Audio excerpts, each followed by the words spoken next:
వేసవికి ముందే మెదక్ జిల్లాలో తాగునీటి కష్టాలు మొదలయ్యాయి. రామాయంపేట మండలం అక్కన్నపేట రైల్వే కాలనీలో 2 నెలలుగా తాగునీళ్లు రాక ఇబ్బంది పడుతున్నారు జనం. పంట పొలాల్లోకి వెళ్లి నీళ్లు తెచ్చుకుంటున్నామని వాపోయారు. వ్యవసాయ బావుల వాళ్లు కూడా రానివ్వటం లేదని, దీంతో నీటి ఎద్దడితో అవస్థలు పడుతున్నామన్నారు.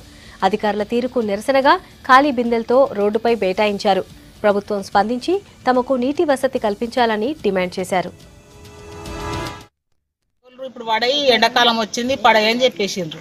మళ్ళీ ఈ సర్పంచ్ దీపెండు నాకేం తెలియదు అని చెప్పేసిండు. నీళ్ళు కూడా బావి ఉన్నదా, బావిలోకి వెళ్ళి మోసుకొచ్చుకుంటున్నాం, బట్టలు పిండుకొచ్చుకుంటున్నాము. చేనుల బావి వాళ్ళు కూడా రాణిస్తలేరు, చేనులు ఎండిపోతున్నాయి. రైల్వే స్టేషన్లో ఉన్నటువంటి కుటుంబాలు ఏవైతున్నాయి, ఆ కుటుంబాలు గత 2 నెలలుగా త్రాగునీటి వసతి లేక చాలా ఇబ్బంది పడుతున్నారు.